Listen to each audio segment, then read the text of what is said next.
নমস্কাৰ। ২ নম্বৰী বুদ্ধি বিশ্বাস কৰেনে? এইখন পৃথিৱীত মানুহৰ ২ নম্বৰী বুদ্ধিও থাকে। এই বৃত্তিৰ কাৰণে মানুহে জীৱশ্ৰেষ্ঠ হিচাপে পৃথিৱীত এটা নাম পাইছে। কিন্তু সেই বুদ্ধিৰ লগতে ২ নম্বৰী বুদ্ধিৰো যে মানুহ চলি থাকে, কি যে আচৰিত কথা। আমি সকলোৱে এই কথা জানো, বুজি পাওঁ যে জন্মগতভাৱে মানুহৰ বুদ্ধি আহেই। মানুহৰ বুদ্ধিৰ কাৰণে পৃথিৱীখন বদলি গৈ আছে। এই ধৰক বিজ্ঞান প্ৰযুক্তি, মানুহ চন্দ্ৰলৈ গৈছে, মানুহ মংগল গ্ৰহলৈ গৈছে, এইবোৰ আচল বুদ্ধি।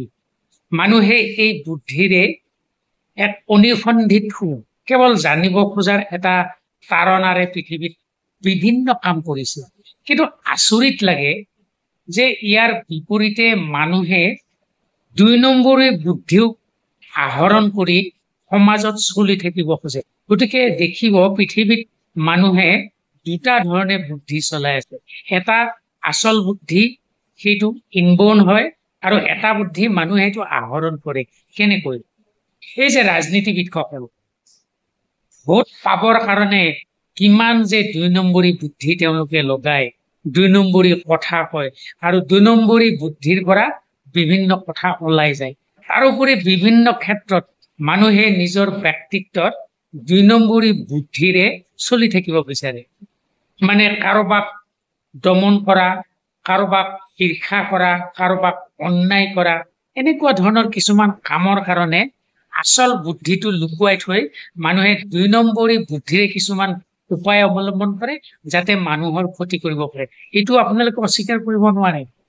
কিন্তু আটাইতকৈ দুৰ্ভাগ্যজনক কথা কি জানেনে? যিসকল মানুহে ২ নম্বৰী বুদ্ধিৰে চলি থাকে, তেওঁলোকৰ কিন্তু ব্যক্তিত্বটো লাহে লাহে বেয়া হৈ যায়। আজি ইয়াত তেওঁ ২ নম্বৰী বুদ্ধিৰে চলিলে, কালি আকৌ কৰবাত গ'ল, তাতেও তেওঁ ২ নম্বৰী বুদ্ধিৰে চলিলে। তেওঁৰ যিটো আচল ব্যক্তিত্ব, যদি কিবা ভাল গুণ আছে, সেইটো তেওঁ এপ্লাই নকৰি যেতিয়া তেওঁ ২ নম্বৰী বুদ্ধিৰে চলিবলৈ শিকিলে, লাহে লাহে মানুহজনে নিজৰ ব্যক্তিত্ব হেৰুৱাবলৈ ধৰিলে, মানুহৰ অপ্ৰিয় হবলৈ ধৰিলে, আৰু তেনেকে তেওঁৰ আচলতে অপমৃত্যু ঘটে। এই ২ নম্বৰী বুদ্ধিটো নিশ্চয় আপোনালোকে বুজি পাইছে যে কিছুমান কাম হয়তো তেওঁলোকে লুকুৱাই কৰিব লাগিব, বুদ্ধি খটুৱাই। এই বুদ্ধিটো বৰ ভয়ানক বুদ্ধি। মনত ৰাখিব দেই, যদি আপোনাৰ ২ নম্বৰী বুদ্ধি আছে, ত্যাগ কৰক। যদি ১ নম্বৰী বুদ্ধি বুলি কৈছো, আচল বুদ্ধি যদি অকমানো আছে, সেইখিনিৰে আপুনি চলিবলৈ পৃথিৱীত চেষ্টা কৰক।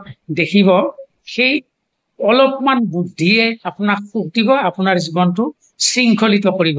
কিন্তু ২ নম্বৰী বুদ্ধিয়ে আপোনাক ধ্বংসহে কৰিব। ধন্যবাদ।